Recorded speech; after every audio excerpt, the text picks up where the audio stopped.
और अब खबर उन्नाव से है, जहां पर दबंग ने दो युवकों को बेरहमी से पिटाई कर दिया और जिसके बाद पीड़ित युवक ने थाने पहुंचकर मामले की तहरीर भी दी है, लेकिन प्रशासन की तरफ से कोई भी सुनवाई नहीं की गई, जिसके बाद पीड़ितों ने एसपी से न्याय की गुहार लगाई है।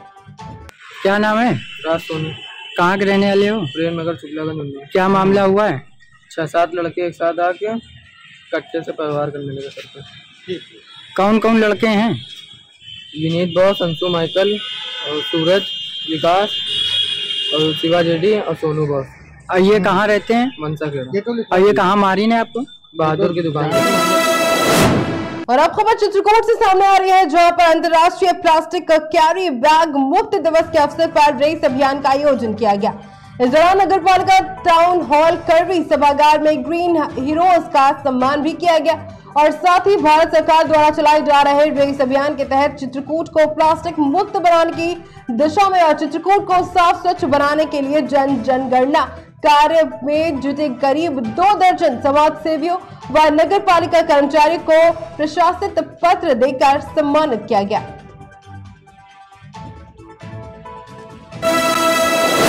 चंदौली में बदमाशों के हौसले बुलंद होते हुए नजर आए। आपको बता देंगे, यहाँ पर देसी शराब के सिलसिले से मारपीट कर अज्ञात बदमाशों ने लूट की घटना को अंजाम दिया। आपको बता दें कि बदमाशों ने मौके से 30,000 रुपए लूट कर फरार हो गए। वहीं मामले की सूचना मिलते ही एसपी और सीओ ने घटनास्थल का जायजा लिया। वहीं यह मामला शाहबाजगंज थाना क्षेत्र के भ्रशिकृत गांव का है। मामला हमारा ये है कि हम भूसी देसी शराब की दुकान पर सेल्समैन हैं।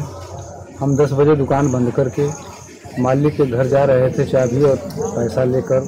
स्कैन मशीन थी और सब करीब 400-500 मीटर दूरी पर हमें 3-4 लोग ने घेर के मारने लगे और मार कर गिरा दिए और हमारा पैसा, मशीन, चाबी सब लेकर भाग गए। कितना पैसा था?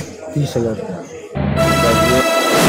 खबर सीतापुर के मिश्रिक से सामने आ रही है, जहां पर आगामी त्योहारों के कांवड़ यात्रा व त्योहारों को लेकर क्षेत्र में शांति व्यवस्था कायम रखने के उद्देश्य से कोतवाली परिसर मिश्रिक में पीस कमेटी की बैठक का आयोजन किया गया। इस बैठक की अध्यक्षता उप जिलाधिकारी और सीओ ने की और जिस दौरान आने वाली सभी त्योहारों को लेकर सख्त हिदायत दी गई है और शांति व्यवस्था बनाए रखने की अपील भी की गई है। वहीं लोगों को अफवाह फैलाने वाले लोगों पर कड़ी कार्रवाई करने की कड़ी चेतावनी दी गई है। और अब खबर काशीपुर से सामने आ रही है, जहां पर हरे भरे पेड़ बचाओ संघर्ष समिति के तत्वावधान में वृक्षों को बचाने के लिए हस्ताक्षर अभियान चलाया गया। इसके तहत धर्म यात्रा महासंघ के महेश अग्निहोत्री, आरोपी राय, योगेश बिश्नोई जी, अश्विनी शर्मा सहित कई वरिष्ठ पर्यावरण प्रेमी से इसने सहभाग किया और वहीं पर्यावरण बचाने की मुहिम के लिए ये सभी लोग काफी प्रेरित हुए और साथ में इन लोगों ने कई लोगों को प्रेरित भी किया।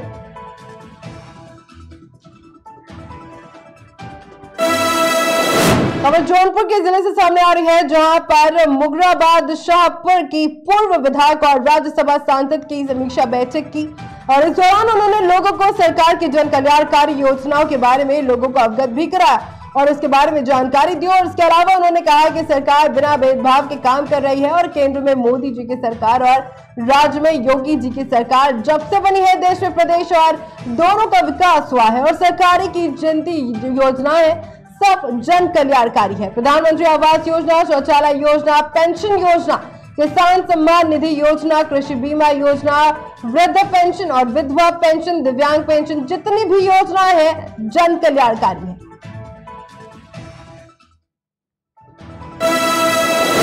और अब खबर हरदोई से सामने आ रही है, जहां पर जिला कारागार में एक बंदी खून से लथपथ नजर आया। आपको बता दें कि आनंद फानन में उसे एम्बुलेंस से जिला अस्पताल में भर्ती कराने के लिए ले जाया गया, लेकिन वहां पर डॉक्टर ने उसे मृत घोषित कर दिया। आपको बता दें कि मृतक दहेज हत्या के मामले में 19 सितंबर को वर्ष 2020 से जेल कारागार में कैद था और वहीं सुबह दैनिक क्रिया के लिए गया तो वहां पर घायल पड़ा था।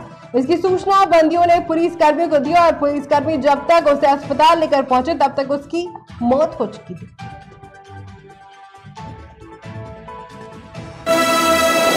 और अब खबर संभल से सामने आ रही है, जहां पर भीम आर्मी जिलाध्यक्ष सुधीर कुमार सागर के नेतृत्व में राजस्थान सरकार का विरोध किया गया। विरोध में राष्ट्रपति के नाम ज्ञापन भी सौंपा गया और सभी का कहना है कि चंद्रशेखर आजाद की जल्द से जल्द रिहाई की जाए।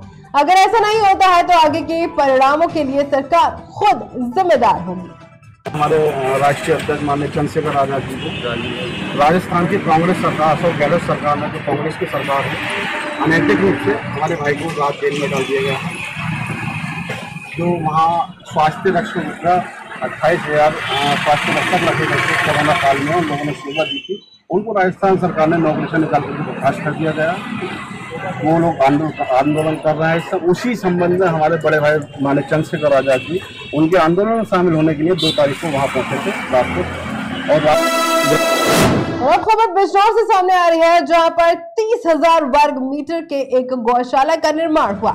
आपको बता दें कि जिसमें तकरीबन 142 गौवंश रह सकते हैं और जिसका निरीक्षण करने एसडीएम मनोज सिंह मौके पर पहुंचे।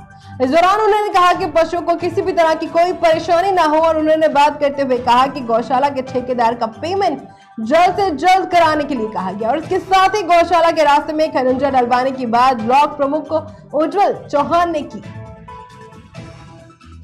ग्राम रतनपुरा में जो अस्थायी गौशाला अभी निर्माणाधीन है, कुछ ही हिस्सा इसका बना है, तो इसको किस तरह से एक हम आदर्श गौशाला के रूप में विकसित कर सकें और आसपास में जो आवारा और छुट्टा पशुओं की जो समस्या है उनको भी एक हम हरे भरे चारे भूसे की व्यवस्था के साथ एक सुरक्षित और स्वस्थ माहौल दे सकें, इसके लिए हम जायजा लेने के लिए आज आए थे।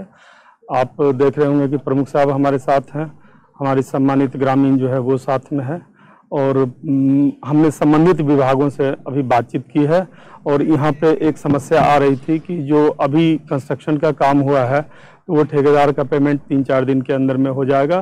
फिर हम आगे खबर उन्नाव से सामने आ रही है, जहां पर अस्थि विसर्जन करने आए लखनऊ के 2 लोग नदी में डूब गए, जबकि एक युवक लापता हो गया। बता दें कि सूचना पर पहुंची गोताखोरों की टीम ने युवक की तलाश की, लेकिन उसका कोई पता नहीं चल सका। वहीं घटना के बाद मृतक के परिजनों में कोहराम मच गया है। खबर बिजनौर से सामने आ रही है, जहां पर बिजनौर के थाना रेहर क्षेत्र में एक किसान की मौत हो गई है। आपको बता दें कि मृतक किसान अपने खेतों में धान की रुपाई कर रहा था, जिस दौरान रुपाई के लिए खेत में पानी भरने के बाद मोटर बंद करने के दौरान अचानक करंट लगने से किसान की मौके पर ही मौत हो गई। मौत की खबर मिलने के बाद से परिजनों में कोहराम मच गया है। मेरे पिता का नाम श्री रोहित सिंह जोगल, हम धान लगा रहे थे कल धान लगा रहे थे, तब धान में पानी भरने के बाद मोटर बंद करने के लिए गए थे, तो वहाँ जाकर मैंने देखा तो वहाँ में करंट लग चुका था। खबर जौन से सामने आ रही है, जहां पर जालौर जिले के 3 जुलाई को 39 केंद्रों पर पीटीआई परीक्षा टेस्ट हुआ। आपको बता दें कि प्रदेश भर में परीक्षा शुरू होने से पहले राज्य सरकार के निर्देशानुसार परीक्षार्थियों को केंद्र पर 1 घंटे पहले पहुंचने के कड़े निर्देश दिए गए थे, जिसके तहत नकल की रोकथाम के लिए जिला कलेक्ट्रेट के द्वारा 4 उड़न दस्तों का गठन भी किया गया था। आपको बता दें कि काफी संख्या में विभिन्न प्रजाति स्थान पर पुलिस गर्ल तैनात किए गए थे और जिले में पीटेट परीक्षा का सफल आयोजन किया गया।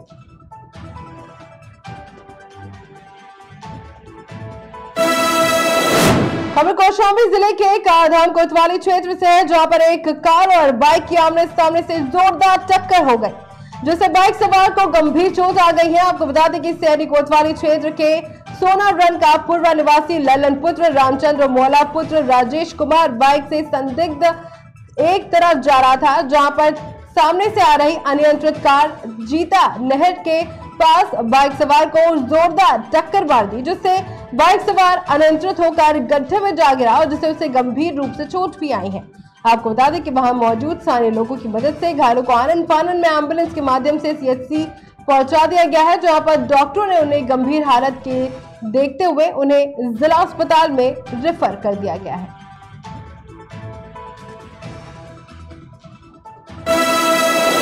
खबर आगरा से सामने आ रही है, जहां पर दीवार लगाने को लेकर दबंग ने महिला पर लोहे के रॉड से हमला कर दिया। आसपास जुटी महिलाओं ने पीड़ित महिला को दबंग से छुड़ाने का प्रयास भी किया और काफी जद्दोजहद के बाद महिला दबंग के चुंगल से छूट पाई। आपको बता दें कि मारपीट और हमले का वीडियो अब सोशल मीडिया पर वायरल हो रहा है और पूरा मामला थाना जगदीशपुरा के बोदला क्षेत्र का बताया जा रहा है।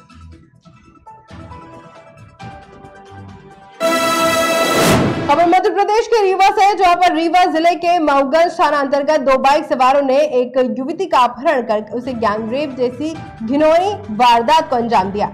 आपको बता दें कि 1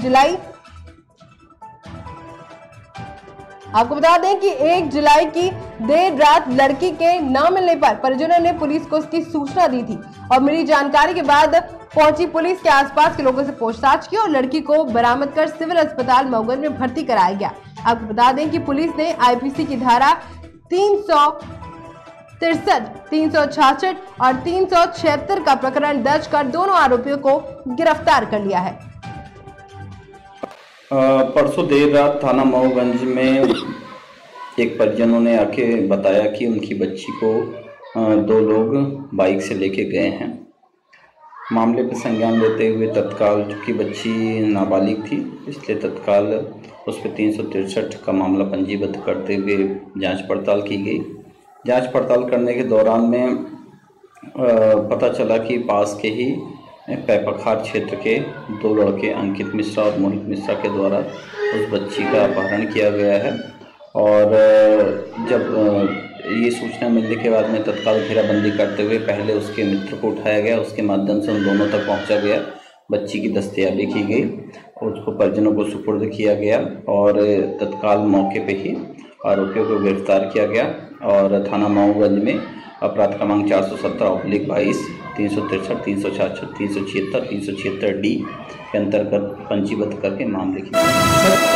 खबर फिरोजाबाद से सामने आ रही है, जहां पर पर्यटन और संस्कृति विभाग के कैबिनेट मंत्री ठाकुर जयवीर सिंह पहुंचे और उन्होंने सर्वोच्च न्यायालय द्वारा नुपुर शर्मा को फटकार लगाने वाले मामले पर मीडिया से बातचीत भी की। आपको बता दें कि मीडिया से बातचीत करते हुए उन्होंने कहा कि भाजपा पहले ही उन्हें पद से हटा चुकी है और पार्टी से भी निकाल चुकी है और इस पर कोई टिप्पणी नहीं, न्यायालय पर अपना कार्य कर रहा है।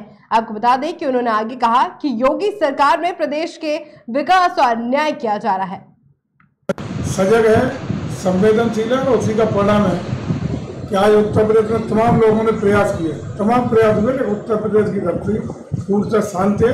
चाहे जुबे की नमाज हो, चाहे साउंड के उपकरण उतरने की बात हो, हम लोग निष्पक्षता पारदर्शिता से काम कर रहे हैं। उसी का परिणाम है कि प्रदेश तरक्की की ओर विकास के रास्ते में बढ़ रहा है और इस तरह की घटनाएं सांप्रदायिकता के आधार पर जो बर्निंग स्थिति बनाई जाती है उत्तर प्रदेश में पूरी तरह नियंत्रित है और भविष्य में भी सरकार का पूरा मत है कि हम प्रदेश को विकास की ओर ले जाएंगे, न्याय की ओर ले जा रहे हैं और आदरणीय योगी जी के नेतृत्व में प्रदेश अग्रणी प्रदेशों हमारे क्षेत्र में आगे बढ़ाएगा। और अब खबर आजमगढ़ से सामने आ रही है, जहां पर न्यायालय से फरार अभियुक्त को देवगांव पुलिस ने 24 घंटे के अंदर लालगंज से भीरा चौराहे से गिरफ्तार किया। आपको बता दें कि जिसके बाद पुलिस ने अभियुक्त को आवश्यक विधिक कार्यवाही के लिए न्यायालय भेज दिया है और पुलिस के अनुसार अभियुक्त पर मुकदमा दर्ज है और वो इसी के चलते न्यायालय से फरार हो गया था।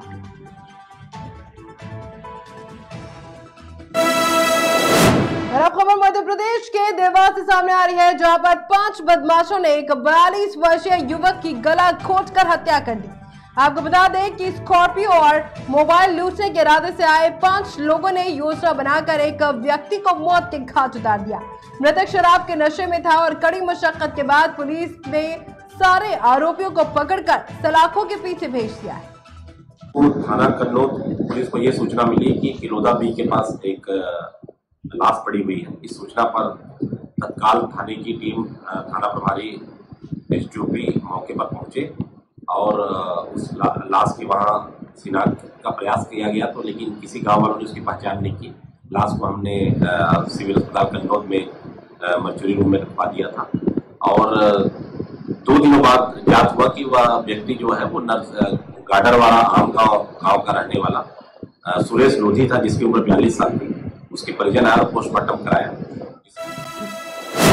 खबर बताए से सामने आ रही है, जहां पर एक ही रात में 2 घरों में चोरों ने चोरी की घटना को अंजाम दिया। चोरों ने इस दौरान लाखों का सामान साफ कर दिया और घर में सारा सामान बिखरा देखकर परिजनों के होश उड़ गए। चोरी की वारदात के बाद पीड़ितों ने थाने में अज्ञात लोगों के खिलाफ कार्रवाई करने के लिए तहरीर दी है और वहीं चोरी की दोनों घटनाएं बदायूं के थाना जरीफा नगर क्षेत्र के उस्मानपुर गांव की है। रात में हम जब सोने के बाद जब आँख खुली थी तो इसमें कमरे की गेट खुला हुआ देखा। अच्छा, आपका गेट खुला हुआ था? हाँ, गेट खुला हुआ था। जब उस टाइम हमने कमरे की तरफ को बढ़े, चोर हमारे कमरे में से उजक रहा था, बाहर के लिए देख रहा। तो आपने पहचाना चोर के लिए? पत्नी ने देखा था तो पत्नी को धक्का देके भागा है। अच्छा, पहचान सकी पत्नी आपकी? पहचान सकी, मगर अंधेरे में कुछ कम पहचान में आ रहा था। अच्छा, पहचान नहीं पाई? कपड़ा उपड़ा नहीं था उसके। और अब खबर जालौर से सामने आ रही है, जहां पर दुधेश्वर मठ में महंत पारस भारती महाराज ने आबकारी विभाग के इंस्पेक्टर शुभ सिंह राठौर के पास जाकर अपने अपहरण की आपबीती सुनाई, जिसकी सूचना जालौर पुलिस को भी दी गई। वहां जालौर पुलिस ने रात भर पूछताछ की तो पता चला कि साथियों के साथ मिलकर अपहरण की झूठी कहानी बनाई गई थी और पुलिस की अलग अलग टीमें गहनता से पूछताछ कर रही है। तो करेंगे अगली खबर की तरफ। खबर गुना जिले की है, जहां पर कांग्रेस प्रत्याशी के ऊपर जानलेवा हमला हो गया। आपको बता दें कि प्रत्याशी संतोष अहिरवार जनसंपर्क कर रहे थे कि तभी उन पर लाठी डंडे बरसाए गए और इससे उनके सिर पर भी गंभीर चोटें आई हैं और इसके बाद प्रत्याशी ने इसकी शिकायत पुलिस प्रशासन के अलावा जन सुनवाई पोर्टल पर भी की है। साहब, मैं संतोष अहिरवार, वार्ड नंबर 1 प्रत्याशी कांग्रेस, वार्ड नंबर 1 से चुनाव लड़ रहा था। चूंकि जनसंपर्क कर रहा था, मैं भी रात को 10 बजे मेरी गाड़ी खड़ी थी, रास्ते में मीना के आए 4-5 गुलवाड़ा के गुंडे लट ले करके मुझे कहने लगे, गाली दे करके बोले। मैंने कहा गाली मत दो भैया, हटा रहा हूँ। उनकी गाली कैसे दे रहे हैं? तो साहब हंसने लगे और मुझ में थपड़े मपड़े देने लगे। लट निकाल करके मेरे खोपड़ी में छूट दिया। मैं घर पे आकर के हमारे घर वालों को बुला ले गया, भैया मैया को। तो भैया पे लट बरसाने लगे।